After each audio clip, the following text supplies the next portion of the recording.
告诉你一个真相，决定一个人的成就和幸福感的，不是能力，不是学历，而是心智的开悟程度。但是没有任何人生下来就是开悟的，他必定是历事练心，经历万千，最后心智蜕变，慢慢的就开悟了，就拉开了人和人之间的差异，而这个生命质量最后就是天差地别了。开悟即是对生命及宇宙本体实相的真实发现和觉知，又称见道，也叫开心入无漏智，一名明心见性。开悟也是修行中的一个重要正量名词，它既是有为法和无为法的转折点，也是世间和出世间的分界点。修行者一旦开悟，就等于极深正的菩萨的出国，同时在知见上与佛比肩平齐，所以开悟也就是即心成佛。那么怎么样才算是开悟呢？一把来说，开悟要经历6种境界，你看看你到了哪一重？老粉丝们先帮忙按个大拇指吧。第一重，你对自己的言行毫无觉知，一切行为完全是本能的，这个阶段就是动物本能的阶段，跟动物差不多，对自己呢完全不自知，贪婪自私，随便发脾气。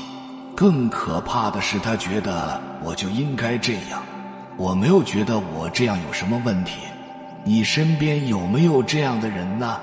如果很不幸你处在这个阶段，那么你一生都会活在痛苦里头，而且你身边的人被你折磨得更加痛苦了。我们再来看第2重境界，到了第2重呢，你就开始关注自己行为背后的原因了。你会思考，为什么我会这么说话？为什么我会犯这个错误？这个阶段叫自我反思的阶段。你不会再单纯的抱怨外在的人和事了，不会动不动就把责任抛给别人。你懂得向内求，行有不得，反求诸己。当一个人学会了反思，开始自知、自觉、自省的时候，这个人不得了了，他将步入一个伟大的开始。再说第3重，这个时候你开始接纳自己了，你接纳周遭的一切，无论是好还是坏，你都能平和地接纳。你的内耗和自我的折磨会越来越少，你的心态是平和的、宽容的，你很少较真。这个阶段的人基本上不会受情绪控制，他会变得非常的智慧理性，一些外界的干扰、评价、嘲讽，甚至是讽刺，都不会对他产生任何的影响。他只会专注于做好自己，然后宽待世界。能听懂这种境界的，肯定已经是高手了，给你先点个赞。那到了第4种境界，你就进入了简单、极致、专注的状态，就像个艺术家一样，你都要达成的目标还有结果，进入了完全沉浸的痴迷的状态，知行合一，人事合一，完全忘我的投入。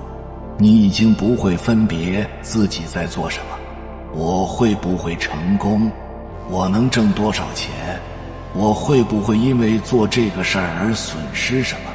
这个时候这个事儿就是你，你就是这个事儿，完全的融合。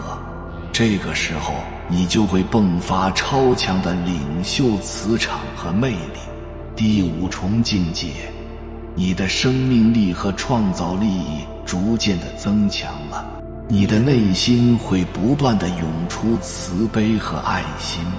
进入这个阶段的人，开始真正明白了生命的意义，利他无我，随时随地的他会散发爱还有慈悲。你在他身边待着，你会感受到如沐春风，有一种温暖的能量。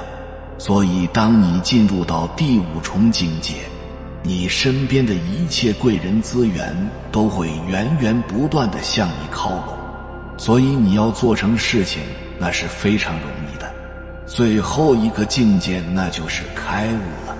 进入到这个阶段的人呢，他已经找到了他自己人生，也就是他一生的使命和目标，并且他已经具备了稳定的心智和能量，然后来帮助他实现人生的理想。心无挂碍，专心致志地为众人谋福利。同时到了这个境界，你已经完全超越了个人的名利、得失、荣辱，已经活成一股饱满的精气神了，然后影响一代又一代的人，自知自觉，自我反思，掌控情绪，专注忘我，慈悲利他，最后是大彻大悟。你如果觉得我老头子说的有道理，我强烈建议你耐心地看完这个影片，一定会福贵圆满。开悟并不是一个抽象的形容词，而是包括感知、思想以及心身状态的变化在内的一个具体证境。它有着与它相应的多种形态的量的体现。开悟是修行者对自心真空法性的觉知，是一种感觉到思想认识的飞跃。这种飞跃不是通过后天思维、第7识的作用所能达到的，更不可通过第7识所产生的意念、第6识的作用来实现。开悟的实现是修行者的善根，包括心身障碍的清净与客观理智的增长，发展到一定程度之后的结果。而且绝大多数的开悟只能在完全止息内心深处的一切造作行为，包括意识力的启动及其对所有冥想的注意，以及大死一回的状态下对绝对空寂的心灵进行冷静的关照，方能证的。因此真正意义的开悟不仅包括知见范围的突破，同时也是整个生理结构乃至心理结构的突变。它不仅有认识上的变化，而且包括心理和生理方面的相应变化。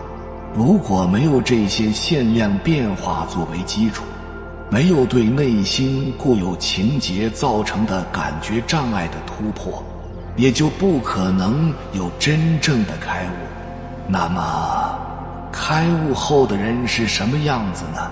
正所谓真人不露相，露相非真人。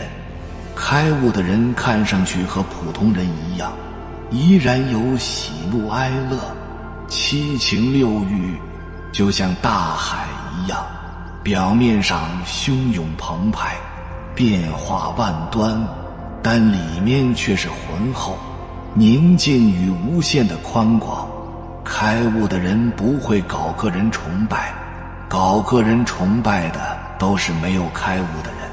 一个通达无我的人，一个觉悟到万物与我为一的人，一个认识了平等真相的人，怎么可能搞个人崇拜呢？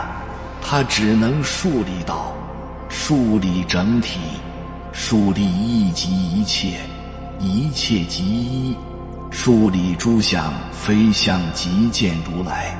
一般来说，开悟后的人有这6种神奇的体验：一、气脉变化，开悟中的气脉变化，乃是开悟在本质上不同于一般思想上的解悟和浅表感觉体悟的一个根本关键。其内容包括2个方面，第一个是心轮脉结开散，第二个是液气进入中脉。关于开悟中的气脉变化，一般佛教显宗经典在介绍这一正量时，大多都只有心开2字，其内容极为简单和隐晦。譬如楞严经有关25位圣者悟道经验的部分，就有如下相关描述：其心豁然，心开漏尽，心的通达，然后心身一切通力，心身暖融，无碍流通。我即心开，尔时心开，自得心开等等。在禅宗根本经典古本《六祖坛经·法海本》中，有关心开的内容共有6处，如心开悟解，若悟心开，若得心开，如悟无别，慧能得闻，言下心开，一念心开，出现于世，心开何物？开佛之见。后来通行的曹溪本《六祖坛经》中只剩3处，其意义也变得更加隐晦。相对而言，在佛教密宗的一些甚深经典，譬如《大幻化网》《大乐光明》等有关著作，对于开悟中的气脉变化反而介绍得比较清楚，只是一般人未得灌顶许可，不能窥见其中奥妙而已。由于开悟时上述气脉变化正量的决定性存在，所以不同的佛法修行流派对此皆有大致统一的描述。譬如入流、入心、入中、登地即登入心地、同底脱落、花开见佛等等。由于心轮打开后，修行者在的心气和于中脉中客观存在的与万物本体同样不二的真空体性，所以开悟密宗又称作正入空性，显宗则称作正佛法身，禅宗则称为开启真空如来藏，得见本来面目。知觉变化。开悟的知觉变化包括知觉能力的变化与觉知范围的变化。一般没有开悟的众生，他们感知能力一般是受业气支配的，其感知具有方向性、起灭性、局限性、虚幻性，皆由这种感知所获得的感觉。佛家一般称之为偏执觉、错觉或者幻觉。对于开悟者来说，由于业气进入中脉，融入中脉真空法性，而转变成明空智慧气，这时他们的感知能力也会发生相应的突变，即会从原来的有生灭、有方向、有障碍的感知而转变成为恒常的、遍察的、通彻无碍的感知。这也就是佛家所提倡的正觉的产生。由于正觉的获得，开悟者对心身内外的事物会感觉到特别清晰和透彻。对此，《楞严经》的相关描述是：关键十方，精真动然，如观掌果，离垢消沉，法眼清净，心见发光，光极之见，见觉明圆，见身微尘，与造世界所有微尘等无差别，心身发光，动彻无碍，十方圆明等。对此，禅宗的六祖坛经及其他有关祖师的著作中都有大致相同的描述，譬如内外明澈，东然明白，心净明，见无碍，豁然盈彻周沙界，以及银碗胜雪，明月藏露，露丝沥雪之类的比喻等。与此相仿，在佛教密宗与净土宗中，对于开悟也各有得见明体与心地开明之说。因此在真正的开悟者法眼中，一切事物仿佛全部是透明的，他们一般都能够无碍地观察到心身内外存在的烦恼现象，以及一般众生的修行状态，并能有效地帮助有缘众生改变心身状态。所以密宗又把开悟叫做正的转法轮智，这一点也是古代名师能够观机而教的奥妙所在。禅宗之所以被称作正法掩藏的秘密缘由也在于此。三、心态变化。开悟过程中心间脉轮的打开，乃是修行者的心身障碍清净到一定程度后，内在善根的增长从量变到质变的结果。心轮的打开，本质上也就是修行者心灵深处所有的意识情结的解脱与内心紧张、烦恼的终结。由于这一关键性的变化，在心轮打开的同时，开悟者的心灵会感到一种彻底的轻松。此时随着业气进入中脉融入空性后，心身紧张的消除，开悟者的整个身心会立刻感觉到一种极度的轻松与喜悦。这种轻松与喜悦甚至可以弥漫到全身的每个细胞和每个毛孔。因此在《楞严经》《楞伽经》等经典中，开悟所达至的见到位通常叫做极喜地。这种极喜的境界，也就是隐藏于我们内心中的西方极乐世界。由于心轮脉界的开散和业气进入中脉融入空性，开悟者在开悟后的一段时间内，其内心一般都会自然安住于这种空乐之中。这时由于心结的开散，开悟者的我执力被消除，其本身也很难升起心力或者念力来打破这种空乐，也包括难以用念力、神通帮助他人，除非得更高修为的名师指点，否则很难升起大机大用。由于这种原因，开悟者的内心会长期沉浸在空乐之中，不会因一般外来刺激而引生烦恼。这种心态也就是佛家所说的涅槃。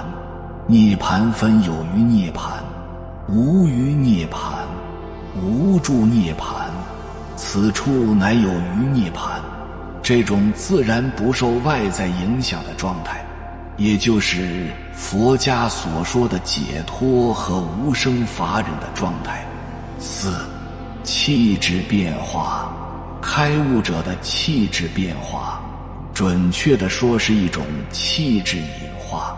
造成这种气质变化的原因主要有3个方面。其一是业气从打开的心轮进入中脉融入空性，其二是心轮脉结开散后内心造作习惯的止息，其三是开悟者自性本觉能量的显现。由于上述原因，多数的开悟者在开悟之后，其心身中因妄念造作与冲突而形成的粗重、热闹、紧张的气质，往往会顿然一扫而而进，由此而转变为清净、宽和、喜乐的气质状态。这种清净喜乐的气质，不仅能使开悟者自身时常体会到一种清凉喜乐的感受，由此恒久地不离内心的自在与安乐。对于一些诚心亲近开悟者的有缘人来说，这种气质往往也会显现出极大的感染作用，并使他们内心的烦恼顿归熄灭，由此转变为宁静和欢喜。由于这种现象的存在，所以开悟也被叫做灯清凉的。中国佛教华严宗的第4组成观大师之所以被唐朝的德宗皇帝加封为清凉国师，关键就在于这种气质的感染作用能够清凉地心的缘故。5. 形象变化。开悟者的形象变化是由内在的气脉变化与心态变化造成的。一般来说，相对小乘道的开悟者而言，大乘菩萨道的开悟者的相貌变化更加明显。由于心间脉结的消除，业气融入中脉空性法身，开悟者心身压力及其紧张作用的消除，以及内心造作行为的终止，开悟者心身从此进入极大的平衡状态。通常情况下，开悟者的心身状况会因此发生极大的改变，许多宿疾会自然不药而愈，身体健康出现明显好转，其肌肤会变得柔嫩，脸色会变得圆润，目光会变得清澈，原有性格习惯所显现的面部特征，譬如横肉、皱纹等将逐渐淡化，而部分显现出童子般相好而且庄严的相貌特征。那么，一个人在什么情况下才会开悟？佛陀是因为什么开悟了？开悟要具足7种因缘，即7种要素。觉醒是7种要素之一，但觉醒并不是开悟。觉醒是种能力，是开悟必备的能力。没有执着又能逍遥自在，就是解脱。你的心一旦变得自由，不执着，不担忧，也不特别关注任何事物，那一刻你就是解脱的。这种状态最大的特色就是没有定点，你不集中焦点于任何议题或经验，眼前存在什么便是什么，觉得逍遥自在，便是处于解脱状态。为了达到这种解脱境界，我们需要做些什么准备呢？我们在这里所做的每一件事，其实都能促成解脱。不过我们现在要探讨的是它所需要的几个主要元素，这里称之为解脱的要素。什么样的要素能使你解脱？从最根本的角度来看，解脱大概有7个主要的元素。能量带来转化，决心使你坚持。首先你需要的是能量，能量可以帮助你转化人格及其模式。有能量意味着你有足够的能力、勇气和耐力来转化自己。有了能量，你才会感觉，是的，我可以办得到，我有潜力、毅力和勇气。这股能量将会提供你观察自己和理解事物的燃料。你需要理解和体认的事实在太多了，因此你需要大量的勇气和精力才能突破过程中的障碍，有能力对治那些障碍住觉知的幻想。另一个元素是决心，缺少了决心，能量就会失去意义。你需要坚定不移的决心和不动摇的意志，才能持续地面对挫败和失望。毅力能促使你坚持下去，因此了解围绕着意志和毅力的人格议题是很重要的事。是什么东西障住了你的意志？你要认清是什么东西在阻止你说，无论发生什么事，失望、痛苦或恐惧，我都要坚持下去。我可能在开悟之前就死了，但我还是不会停止。死后我仍然要坚持下去。有了这种能力，你的内在工作才会言行一致。仁慈使你信赖自己。另一个元素就是对这整件事的一种轻松感，一份欣喜的感觉。这是一种特定的喜悦感与轻松的态度，它是内在工作的本质，以及对真相、看见真相及体认到真相的一份欣喜。它有点像好奇心，对事物充满着欣喜的好奇。如果你只有能量和决心，事情会变得过于沉重和严肃。但欣喜这个元素能帮你轻松地突破障碍，无论做什么，你都充满着兴致。这份轻松感之中带着一股孩童式的好奇。